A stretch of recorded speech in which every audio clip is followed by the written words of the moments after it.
Greetings. Welcome to this special Conversations with Tony Mobley. On Conversation with Tony Mobley today, I'm having special conversation with Mr. Aaron Huslage and Mr. Brandon Ho, discussing the recovery in North Carolina. This is episode 9 of 2024. This is a special conversation with Tony Mobley, and we are back. Thank you, everyone, for being a part of this new journey powered by Me Live. We want to thank everyone who is a part of the old infrastructure. I want to thank the team behind Conversation with Tony Mobley for all of your hard work. And you can watch this conversation on YouTube as well as conversationwithtonymobley.com. We are also providing an opportunity for you to participate in this conversation by asking a question in our Mukana question system. This is courtesy of Alex Lindsay and 090. And if you would like, when you ask those questions can be voted up and down. That's right. You can make sure that your questions have priority by voting on them. And so, again, we encourage you to go to our website, Conversation with Tony Mobley, and we're going to get right into it right now.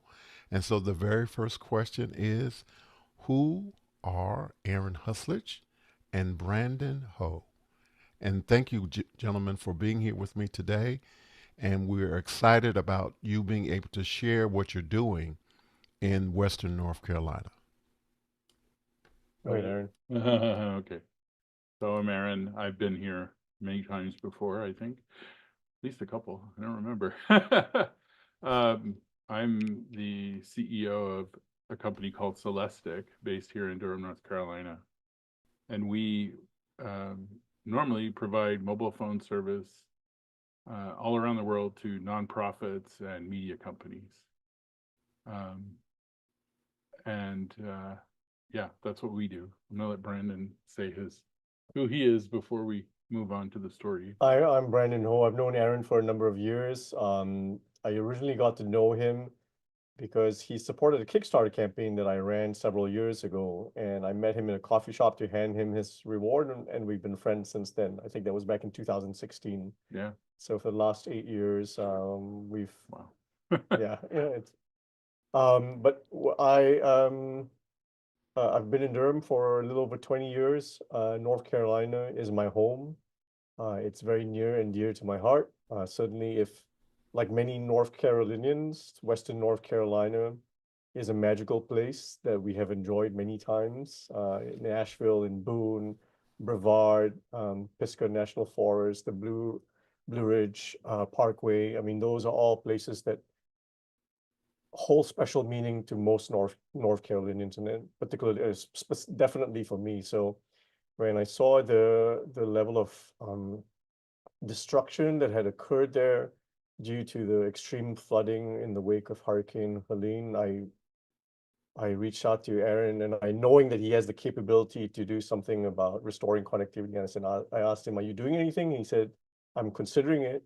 And I said, "Let's just do it. Whatever it takes, let's just do it and let's make it work." So here we are, a little like 11 days later, I think, Yeah, since the day something we like first that. met. And we are pretty far along the journey of delivering systems that are going to restore internet connectivity to different parts of the western region of North Carolina.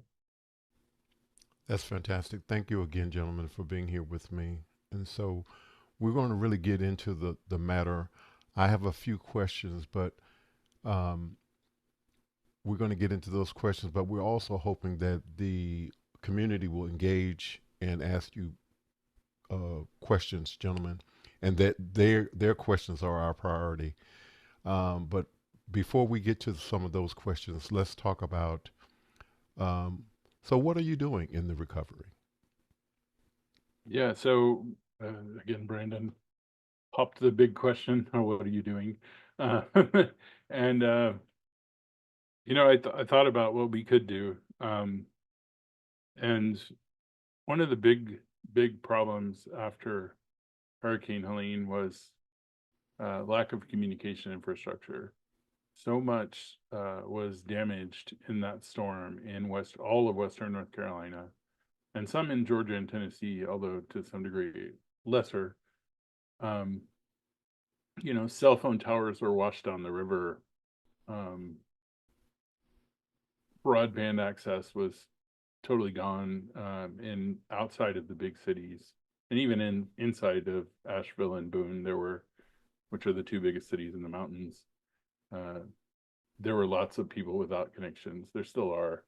Um, the mobile phone companies brought in a bunch of trucks that had cellular setups on the back of them, and those help. They really do, but they don't get everywhere, and there's only a few of them. And so we thought that the right answer to that is to build small cellular towers, basically, that allow people to get connected back to the internet, powered by satellite connectivity, using the phone they already have. And it's I say this a lot, but connectivity isn't really optional anymore.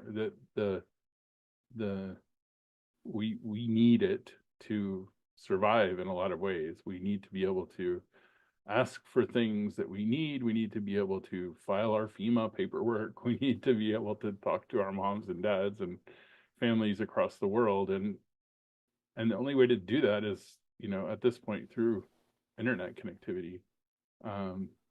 So that's what we're doing. We're getting lots of donations. So for every $5,000 that people donate, we get to put another one of these systems out into the world.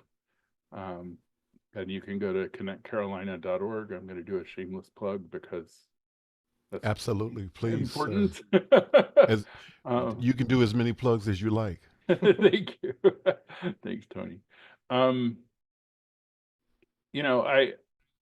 I've talked to friends or texted with friends. I haven't really talked to them about this problem in people that live there, and they don't want to leave. They want to stay. That's where they live, and they just need help.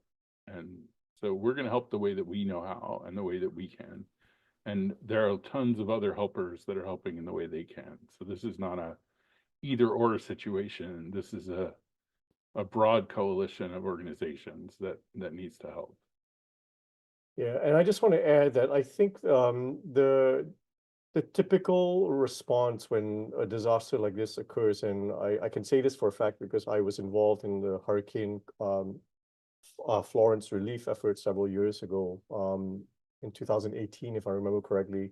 And the automatic response, of course, is to provide food, water, clean, potable water, supplies, medication, diapers, clean clothing, and so on and so forth.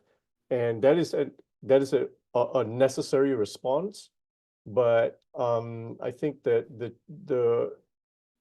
I feel like Aaron, and I say this with 100% certainty, Aaron is uniquely positioned to perform this task of helping to restore internet connectivity, along with the help of many, many other people in the background who are working tirelessly to try to accomplish this. Because one, he has the technical capability and know-how to pull this off. And two, he's had the experience of actually doing something similar in the wake of Hurricane Katrina, where he won't boast about this himself, but I will. He restored internet connectivity to around 200,000 people along the Gulf Coast of the Mississippi. Not just me. Yeah, I didn't do well, that by yeah, myself. but not sure, yeah. But you're the figurehead for that effort, so Okay. at least as far as I'm concerned. And that's also a necessary response in this day and age. I actually have a friend in Asheville, North Carolina, who eventually managed to get internet access. And when she found out that I was participating in this, she said that they had no idea what was going on. They were completely cut off from the outside world. The topography of Western North Carolina is such that when roads are damaged or washed away in some cases, there is no way to access the outside world. And it seems like an overly dramatic way of painting the picture, but the reality is again, because of the mountainous, rugged, and very rural nature of Western North Carolina, that that's exactly the situation that everybody found themselves in. They were effectively cut off from the outside world for at least for a little bit of time for, in the larger cities until they could reestablish roadway access. And I think till today, some sections of small towns and rural areas are still only accessible by foot, or in some cases by Or mule, if you might have ATV seen. or Yeah. mule, yeah, yeah. Mhm. I Wow. mean, I get my phone. I don't know if you get this, but we haven't really talked about it. But I've been getting lots of people emailing me or texting me and saying, this community needs help. They need what you're doing. And,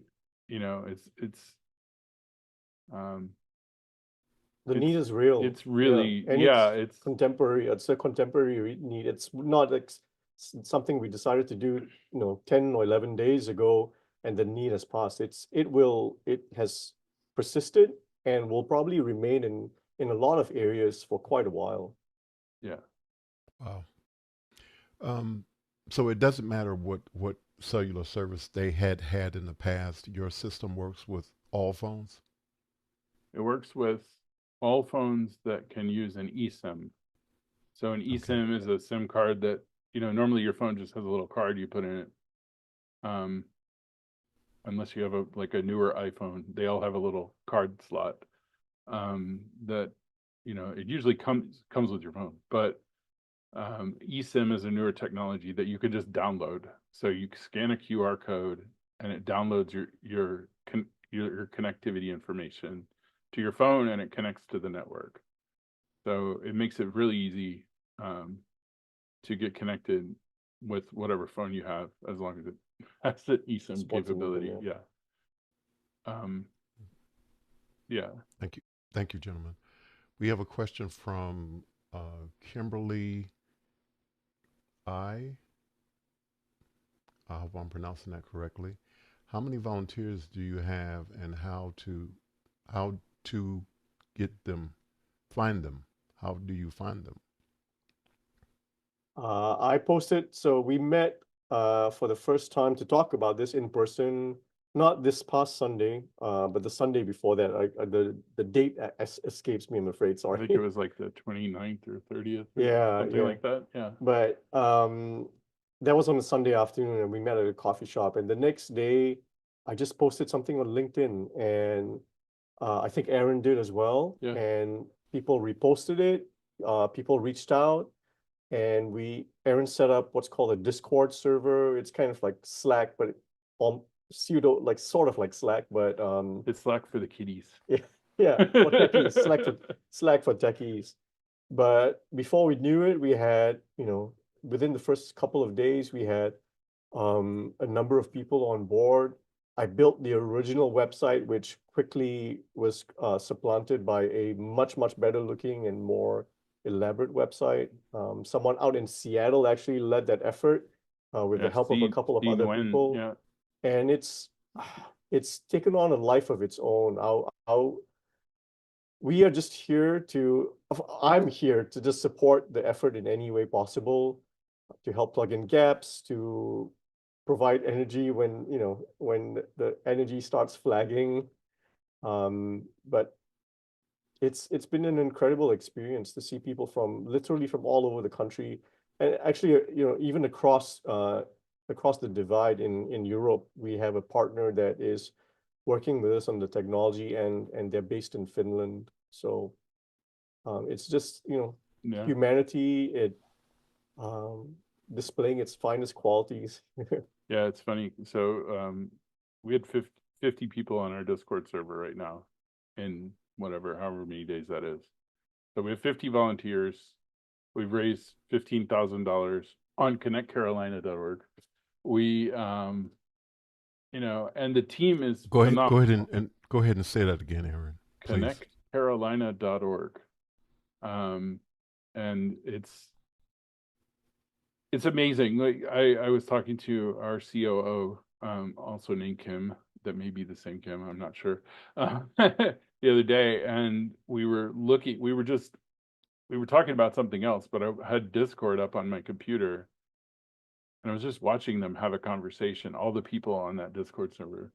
And there's a whole marketing team that popped up to help make this thing real and to raise money and to build a website and talk about it on social media and do press releases and PR. And we were just watching them talk, and it's like they had worked together for years, right? And it is, and I said this on LinkedIn last night, I'd had a sort of moment as I was getting ready for bed, and I was just like, you know, sometimes you do things on hard mode because you have a goal and you have a need to meet. And we've sort of done this on hard mode, right? We built a product in 7 or 8 days. And we couldn't have done it without all of these people at all. Like, and it's like we built a little company. It's like the best startup we ever worked for. And and and nobody's getting paid, nobody's asking for money, none of that. This is all for the cause of getting people back online. And it's just a beautiful thing. It's amazing to watch this stuff happen. So yeah. 50 volunteers to answer the question again. That's fantastic. Thank you so much. We have a question from Clark Lopez Waterman, who is in Chatham, Virginia. How much did the Apple satellite connection on the iPhone help in these situations? I'm not sure of any numbers. I don't think they've released any numbers. I think anecdotally I've read that it was quite helpful in lots of situations. I don't know if you I haven't read Yeah. anything, so I can't comment. I'm sure. Yeah, I mean it's a communication of last resort, and I'm sure it helped. But I don't have any real numbers for it. I've read some articles, but that's it. Yeah. Okay, thank you, gentlemen. We have a question from Joe J. Scarborough. Can you talk a little bit about all the agencies that would benefit from this effort in the field, helping those who will be helping others?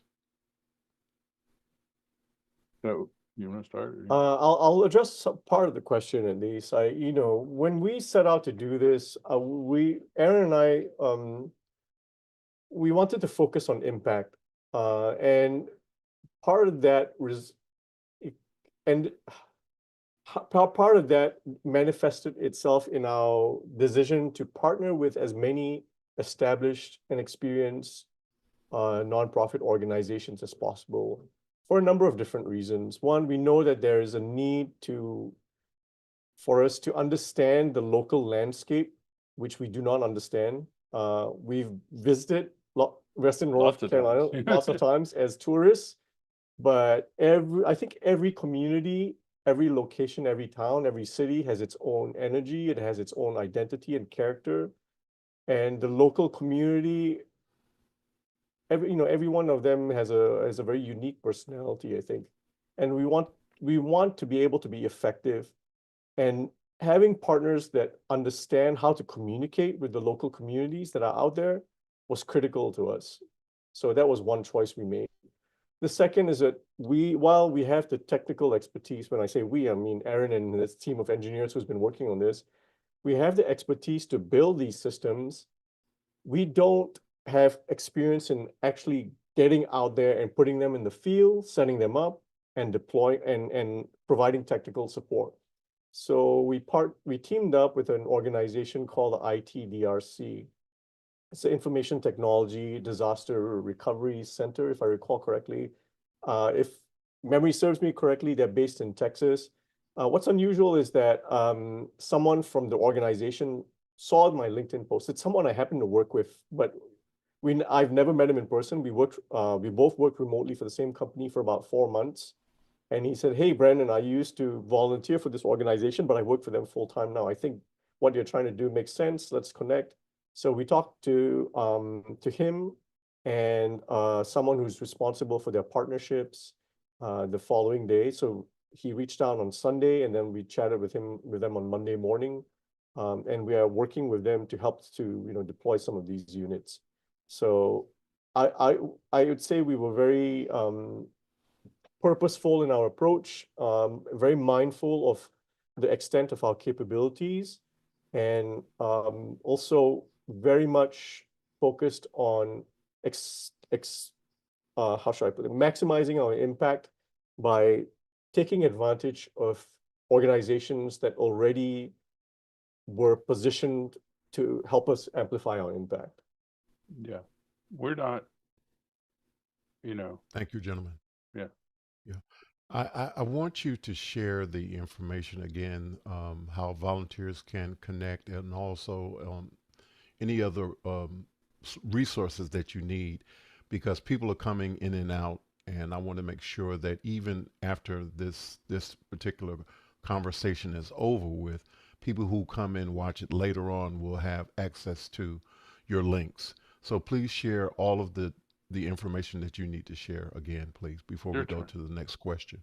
Yeah, the first place everyone should go to is the website, and the URL is www.connectcarolina, it's a single word, .org. And you can sign up, you can donate, first of all, or you can send us, you can connect with us that way, or you can look me up on LinkedIn and send me a message. That's how the vast majority of the initial volunteers reached out to us, through LinkedIn.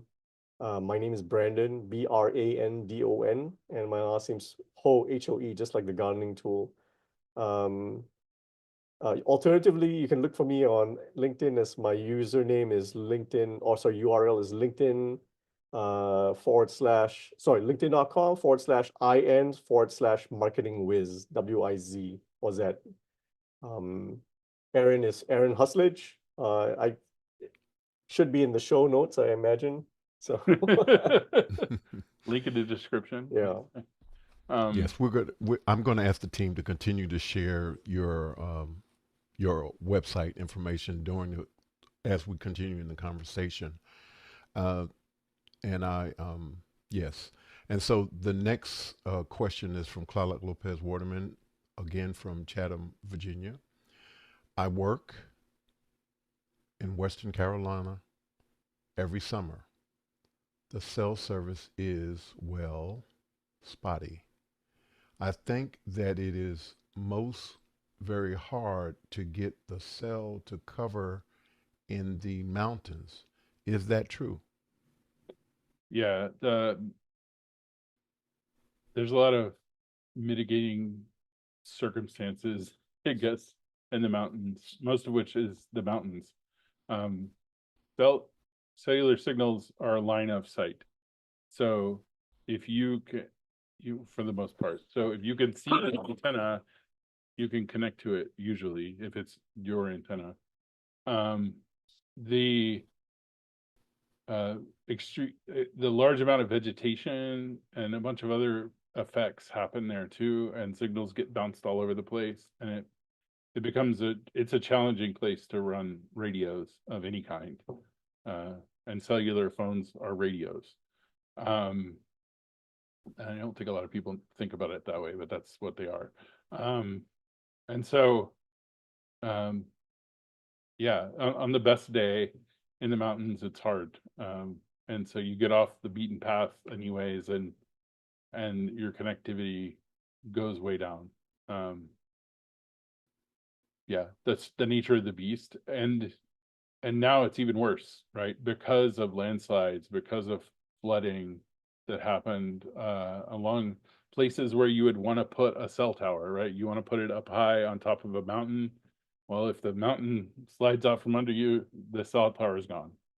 Um, and if you want to put it next to a road that's going along the river. Well, if the river floods, then all the equipment in the little cabinet underneath the tower gets flooded, and now it doesn't work anymore. Right. Um, and so there's a lot of mitigating circumstances, and they're very challenging terrain. Most people don't think of uh, the Great Smoky Mountains as a rugged place, but it really is. You know, it just looks hilly, but it's much more. I mean, it's a mountain range, so it has all of those same things that you would have in Colorado or the Andes or whatever. Is there can you show us your product or Yeah, pieces of sure. it? Yeah, I can. I have one here. Well, it's two pieces, so I'll bring it closer. It's hooked. So this box contains the brains, and it has a little cheat sheet on the front to tell you how to connect um to the network. So it has a It QR has a code. QR code? Yeah, and that QR code gives you access to the network. It lets you Okay. download an eSIM. So this has a Wi-Fi router in it, as well as a Starlink, which is what we use for satellite um, connectivity. So you connect to the Wi-Fi and you scan this QR code, and then it turns for a second, and then you're online. And then you're talking Fantastic. to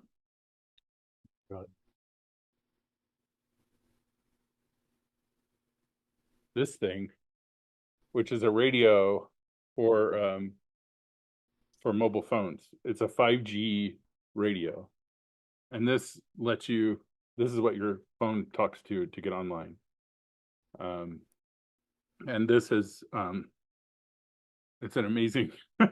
It's amazing that this is so small, but you put it up on a tower or on a tree or somewhere high, and you can connect 2 kilometers out from this thing. So it's quite Wow. capable. Okay. Yeah, Yes. That's fantastic. Thank you for sharing that yeah. with us.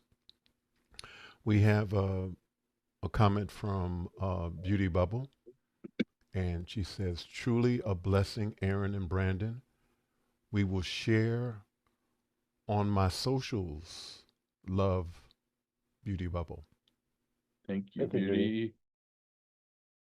Good to hear Okay, your name. we have a question from Emily Russo, um, who is who was on my show last night, Oh, and she's actually a resident of North Carolina. yeah.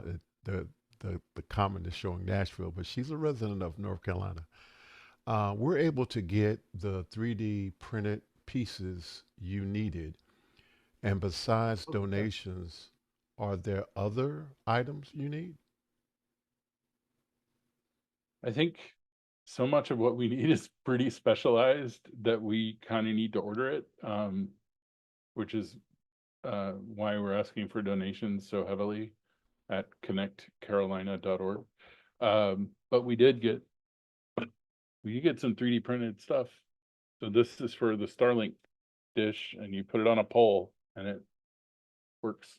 So yeah, we there's a company in Raleigh called EcoVate 3D, and Beverly there is she's an organizer.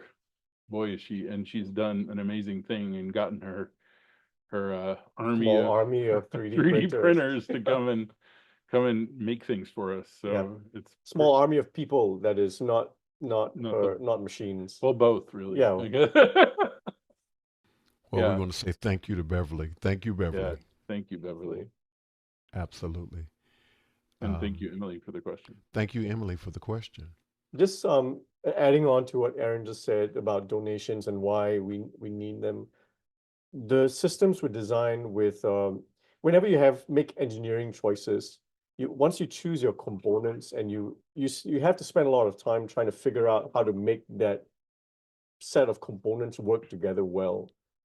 And there have been organizations that have offered donations of equipment, but the trouble is then we would have to redesign everything, and that takes a considerable amount of time and effort. And that's why whenever possible, we encourage people to donate with money instead. These are all basically every single cent that comes in goes towards the purchase of gear, whether it's one of those radios or the computers that run the software that runs everything, or Starlink antenna, where it goes directly to that. And there's it's as far as I don't know I haven't calculated this, but as far as the percentage of contributions that actually go towards having an impact and something that's actually directly meaningful to the effort, I'd say it's basically a direct pass through. Everything that comes in goes towards these things. That's right. Thank you. I'm going to share something with you. I have a church leader that I'm working with that had mentioned to me that she has a niece that is in North Carolina, and she as of 2 days ago she had not heard from her, Oh no. and so Wow. I wanted to ask if you guys knew. Well, let me ask it this way: what do people need to know that are outside of the area? Besides, obviously the conversation that we're having right now is important, but what do you want people to know that are outside and that may be listening to this? I'm sort of putting on my disaster response hat, I guess. There are a lot of people out there helping right now, either in formal organizations like FEMA, the National Guard, ITDRC, Red Cross, whatever, and a lot of informal people who just showed up to help. Um, don't show up to help. It's it causes a lot of problems. It's not that nobody wants you to help, but the organizations are there not to be a hindrance, and but they have ways of operating that are proven to be useful in situations like this. Um, so that's one thing I'd like people to know. I've been one of those people in the past who showed up to help, and I got in the way. Um, and I became somebody that was difficult. I was a difficulty to the other people that were there doing their jobs. Um, you don't have to be a professional to do this, not by any means, but hook up with an organization like, ITDRC or Team Rubicon or the Red Cross and Or the Cajun Navy. Cajun Navy, Mhm. Operation Airdrop, Day One Relief, any of these people who are well versed in how the stuff works, because you can hurt yourself too. This is not easy. We're not deploying down there, at least not in mass or anything. We're going and delivering things to people to go and put up, and because those are the people that are supposed to be there. Um, and the more people that go, the harder it is. So that's one thing. The other thing is there's been a ton of disinformation out there lately. And, I worked on disinformation before I started Celestic. I was at a nonprofit called MEDAN, and we worked with journalists all over the world on these issues. It's, you know, FEMA especially works under a legal framework that is passed by Congress. And so they have uh, they there's no political anything involved there, right? There are a set of rules that they work through, and they distribute money, they distribute whatever into a universal, to anybody that needs it. There's not like discrimination. There's no like you're a Democrat, you're a Republican, none of that. And I know nobody at FEMA, and I know a bunch of people at FEMA, and I know nobody at FEMA that would ever do anything like that. These are professionals. The the the reality on the ground is absolutely devastating, and um, the the more we focus on political noise, the worse the less those people get helped. In a lot of ways, because it's just distracting. The FEMA administrator has to go on TV every day and talk about how they're actually doing their work, and the people from the Red Cross or the county government or whatever. These are really good people doing the work. It doesn't matter what their politics are. And I just wanted to say that I think disinformation has no place in a disaster other than to scam people out of their money that they don't have now because their house got destroyed. And it's it's I don't know, my ethics. I don't know if Well, you have anything to add. Yeah. thank you for that. Uh, Yeah, we're not going to get into to the politics of all of this, but No, not at all. the Yeah. the fact of the matter is that people need help, and we want you we want to the website to be shared again. Please share it again, Connect. and I'm asking Excuse the me. team to show that across the Oh, okay. screen. It's And connectcarolina.org. yes, okay, I- and I'd like so I'd like to add something, Tony. I think it's very natural for people to be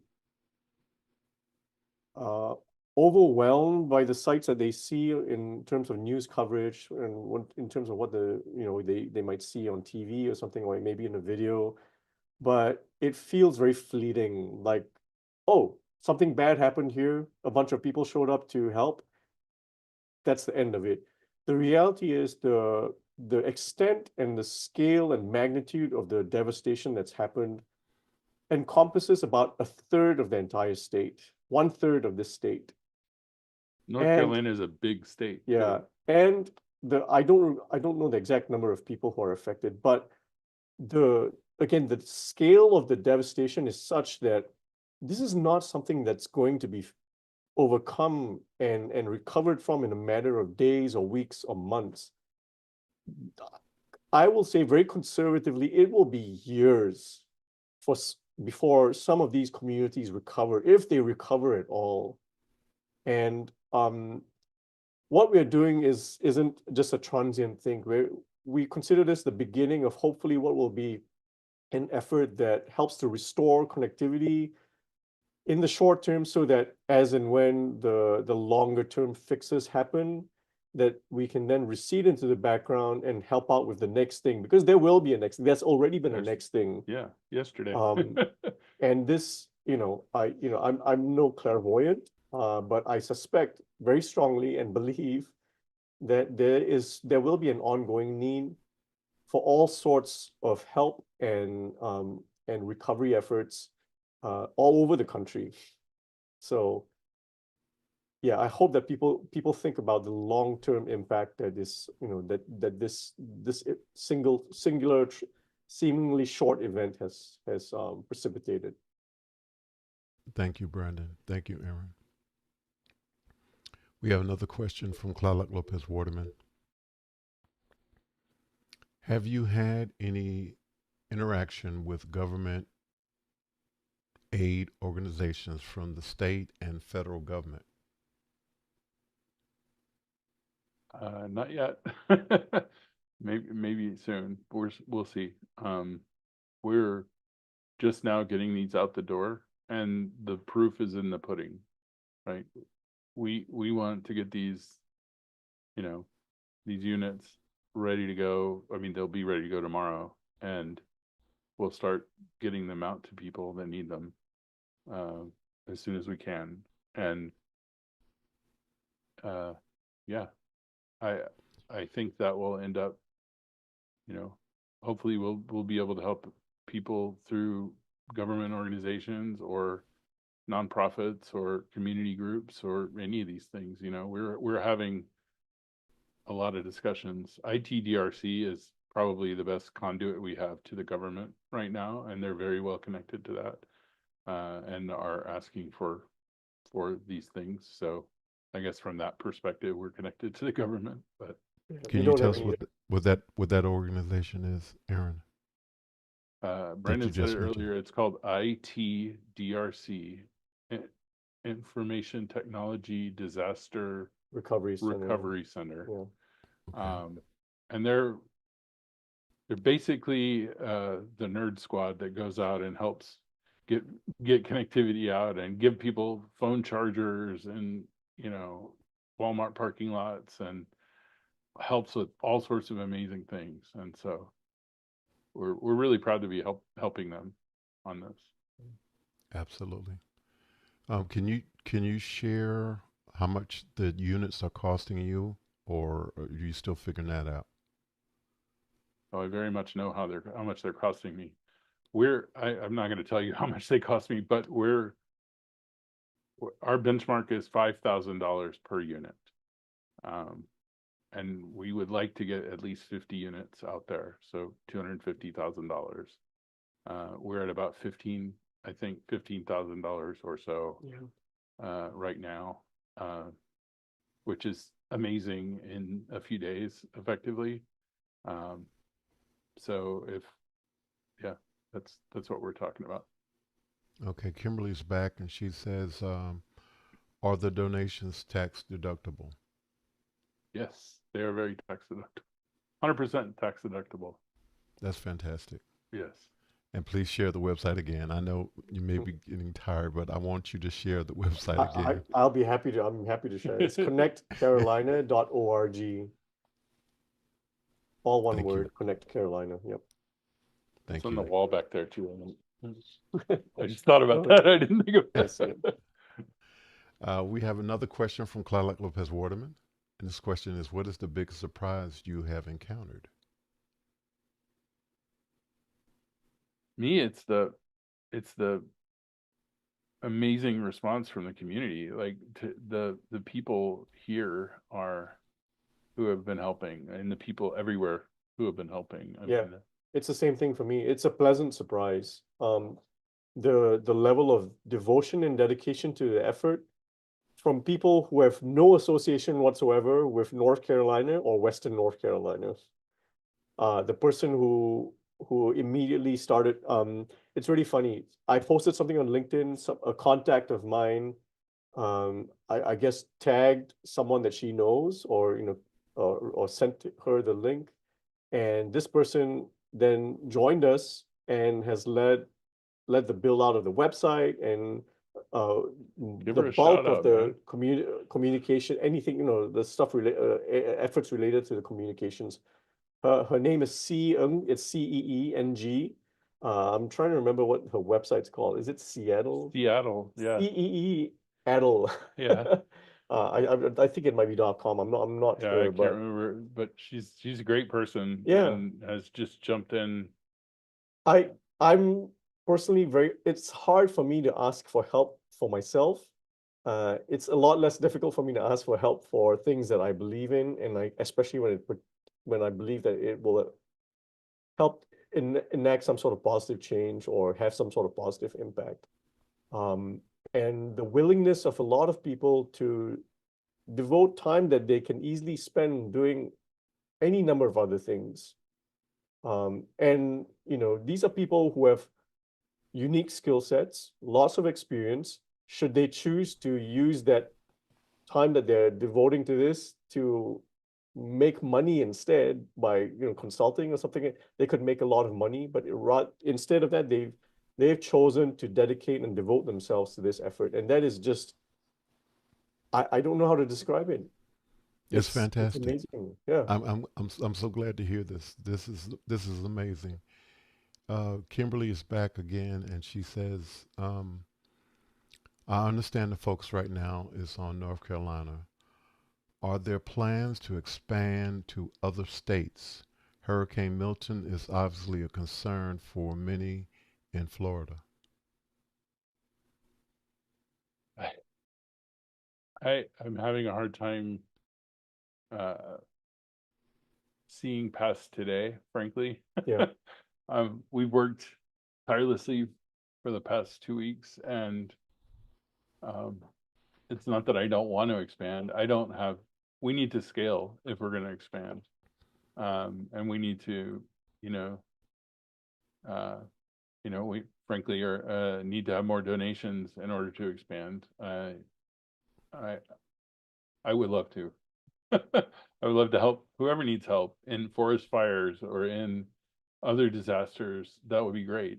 Um, but that requires, you know, a a lot more work. Mhm. Right now we're super focused on getting these things into Western North Carolina, and sort of that has a couple of effects, right? It gets people help that they need, but it also helps pull some of the relief that needs to go to Florida, like from some of our partners, lets them refocus some of their assets down there while we take over here, So there's a lot of, things we can do together with our partners to kind of help Florida without actually having, because we don't have the scale we can do anything more than what we're doing, we can help indirectly. And I think that's unfortunately what we have to do. Yeah. So you shared earlier exactly how many units are you expecting to be able to do for the, is it 250,000 or 500,000? So we're trying to put 50 of these radios and boxes out into the field as soon as possible. And that's $250,000 of donations that we need to make that happen. Okay, my next question is, looking forward, how many units do you really need for the entire western part of North Carolina? I don't know. Yeah, it's impossible to say. Yeah. I mean, just judging from the people that are Requests. asking Yeah. for things every day and, are feeling the stress of not having connectivity, I would say there's not really a limit that we can see right now. Um, and none of this is to say that the phone companies aren't trying their best. They are. The mobile operators are really working super hard to get people back online. It's just, yeah, it is where we're at right now. So It, Part of the reason why I asked the question was because, you know, as some of the earlier questions indicated, that there has already been an issue with connectivity in terms of people prior to this Yep. event. that's it. Hmm. And so because there was already an issue with the connectivity for people who were in the region prior to this, you know, it's not going to be just enough for, them to just get back what they had. And I understand that, what you're doing is definitely going to make an improvement in the situation, but we really want to encourage those who might be watching and listening to, if you have the resources, I'm asking you to please donate. There is a need, not just in North Carolina and other places, but this can be a model that can be used in other places. Absolutely. And so we're Yeah. encouraging those people who have the means and resources that this is an opportunity to impact this country in a great way, taking advantage of the fact that sometimes, and the only reason that I am able to be connected to Aaron is because we were responding to a need from in the office hours community when we were all dealing with the pandemic. And so I'm just encouraging people who have the means, please donate. There is a need.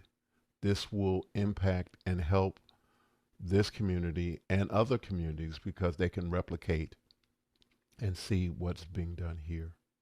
Yeah. Once So the again, I want to need, thank you both for what you're doing. thank you. Thanks, Tony. Thank you, Tony. What were you gonna say? Oh, once these units get deployed, and down the field and the conventional cellular capability returns, these will be repurposed in other areas. So it's not as if the funding only has like a transient need or fulfills a transient need. The useful lifespan of the things that we're building will be much longer than just Hurricane Helene recovery efforts. Yeah, we'll bring them back, we'll refurbish them, and we'll send them out to somewhere else that needs them. That's fantastic. Clarlock is back again with another question. How will this change preparedness in the region going forward, particularly in Western North Carolina? I think there will be a intense look at how about disaster resilience in the region across the board, like not just water systems, power systems, communication systems. All of these things were affected. Sewerage, right? All of these things were destroyed, and you know, communication is one piece of that, and you can't go to school without any of this stuff. You can't go to work without these things. You can't live your life without these things. And so I think there's going to be, and I think it's starting to happen in kind of closed rooms behind doors right now, that to sort of craft a new way of doing things. I think there's going to be a big look at that, a hard look at that, and we'll see what happens. There was after Hurricane Katrina, and there were a lot of changes to the then. Western North Carolina is a different thing, right? It's not coastal, it's not flat, it's not any of that stuff. And so the recovery plan will be very different. And it'll be interesting to see what happens. I hope we can be a voice in that as well for the communities and for how infrastructure can be made resilient, more resilient. Yeah, I think this is conjecture, but I certainly think that the idea of infrastructure that's more resilient will probably take on a new look. I'll give you an example. The clean water supply in Western North Carolina is horrible right now. A lot of the pipes that, for instance, in Asheville, for instance, that were damaged and are being replaced. But the water treatment plants cannot run because the equipment that because of the amount of silt, they call it turbidity, the amount of silt and stuff that's floating about in the water is so dense right now that if they were to run the water through the water filtration systems, they would damage those filtration systems. So they're talking about recovery periods for at minimum in the weeks, but more likely in the months, so that the best course of action, according to experts, is to just allow the silt to just sink to the bottom. Yeah. Yeah, there's really they can't think of any other practical or reasonable solution to the problem at the moment. Wow. And so if we're focusing all of our infrastructure on just these large centralized systems, which makes a lot of sense. They've made sense for ages, but this unusual, this was like a what was it, like they call it a 1,000-year flood. Flood, yeah. This was a very unusual event, but it forces us to rethink what and how we approach the things that we thought we solved for a long time ago. Yeah, I mean, distributed infrastructure is a big topic in general. Technology has done amazing things, or has advances in technology have changed how people are looking at things. Distributed power generation. I don't know about sewage, where you have, I guess, septic fields and stuff, but whatever. I'm not here to fix the problems with those. I do know that, yeah, connectivity wise, we're seeing a shift in how connectivity works with the launch of these mega constellations, satellite constellations, like Starlink, OneWeb, yeah, from Chimera. Well, Chimera's the people who are donating dishes to us, and soon Project Kuiper from Amazon, and then some other constellations that are coming from other countries. They're looking to the sky is going to become a part of that resilience. I think it is definitely in this case. Like thousands of Starlink kits have been distributed out there. If you have any to donate, please bring them by. We're having a hard time getting them. but that those are also limited resources, right? So you have to, like, there's a balancing act, right? If everybody had a Starlink won't work. It's just not enough bandwidth, right? There's not enough there. Physics is problematic in that way. But we, if you use things like 5G technology to distribute the Starlink connections farther, right? Fewer people need to purchase a single asset, right? They're just connecting to service, which is a different thing. But you still gain the resiliency of something like Starlink without overtaxing the infrastructure. Um, so, I mean, I have lots of ideas about that are really nerdy, and I won't get into. But those are Well, the kind of solutions that we need to start thinking about. so we have a question from Jonas Detel, who's in Germany, and his question He's is, up late or early. I what don't know. what advantage does the 5G bring versus just Wi-Fi? Wi-Fi is fairly limited range. You can do point to point connections very far, but if you want people to use the system, you're talking about 500 meters or so at the max on a good day. Um, this thing can go 2 kilometers. And if I put three of them on a pole, it goes 2 kilometers everywhere around. And if I buy more expensive, higher power radios than these, I can go 20, 30 kilometers. Um, they're heavier, but they're not particularly hard to move around. Um, so yeah, I mean, there's lots of 5G technology gives you resilience, whereas Wi-Fi gives you sort of best effort connectivity. 5G is and 4G and GG, whatever G you want, is um, is designed for resilient connectivity. Is designed for that, and Wi-Fi is designed to give you a good connection in your house or your office. So they're very different technologies. They're related in some ways, but they're very different. And so again, it goes back to resiliency and quality. And I can serve way more people on a 5G network than I can on a Wi-Fi network. So Right. Thank you. Thank you, thanks, Jonas, Jonas. for your question. I know it is a special hour for you, whether it's evening or morning. So thank you Where is for he your in? question. Germany. Oh, okay. Yeah. So I'm going to ask you gentlemen to share your link again one more time.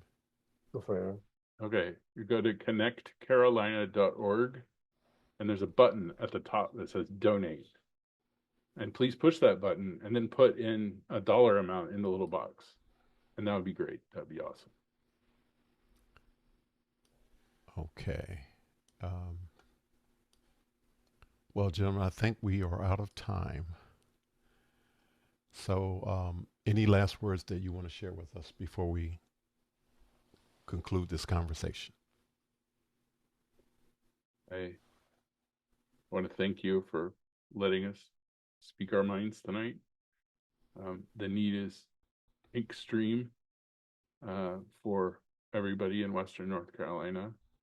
It is unprecedented in a lot of ways, and uh, we're doing what we can to help.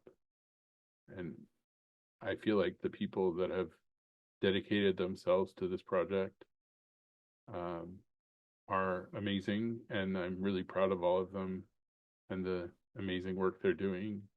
I had a room full of people in this little room that we're in today that were putting together those boxes and hacking on mobile core network software. And I was on a Zoom call with the people in Finland who were working. Yeah, so all of these people have come together to make all of this stuff possible, and it is just, again, I've said this a lot, but it's just, I'm so proud of everybody, and I'm really grateful for all the work you're doing.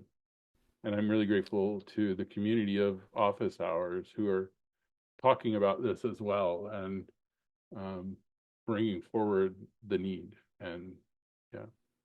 Yeah, I want to echo that. The office hours community continues to share your story, what you've been doing. It has come up, I know, several times this week in terms of what you've been doing, and people are looking at what you're doing on LinkedIn. And um, I'm I'm encouraged by your work. So I just want to say thank you so much for Do what you gentlemen are doing. you want to say something? I'd just like to add something really quick, if you don't mind, Tony.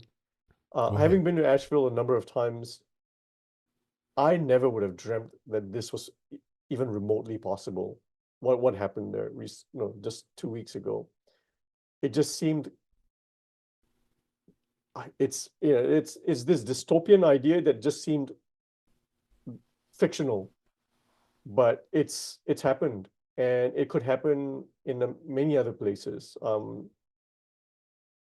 And I hope that everybody has understands that there's a real human need at a large scale, um, and that whatever you're capable of doing in terms of making a financial contribution or helping out will actually have a meaningful impact on the lives of many people. So that's all I have to say. And I want to thank you too, Tony, for the opportunity to share our thoughts with you. No, thank you. I really appreciate you taking the time to to interrupt what you're doing to have this conversation. But I think it's important for people to know. Yeah. And I also want to thank the team of Conversation with Tony Mobley. This was a special episode. We normally broadcast on Wednesday nights, and this was a team effort to do this special conversation. So I want to thank them. And we want to say Conversation with Tony Mobley is produced by valued audio visual professionals who meet daily on Office Hours Global, hosted by Alex Lindsay. Thank you, Mimo Live and YouTube Conversations with Real People. Thank you, everyone, for the 100 plus conversations we've had on Conversation with Tony Mobley. Um, I just want to say again, gentlemen, thank you so much for sharing your story and for what you have continued to do, for doing the work that you're doing and being the people who you are. Thank you so much. Thank you, Uh, Tony. Thank you, Tony. Next week, um, Conversation with Tony Mobley will return on October 16th, 2024, 8 p.m. with Mr. Alexander Knight, who is a technologist and a businessman who also participates in the office hours community. And we want to thank everyone so much for being a part of this special conversation tonight. And we're just going to say good night, God bless. And remember, if you have the means, I'm asking you to please share and donate to the cause. And share that link one more time. Connect. Excuse me. ConnectCarolina.org. God bless. Good night. Take care. Good night, Tony. Take care.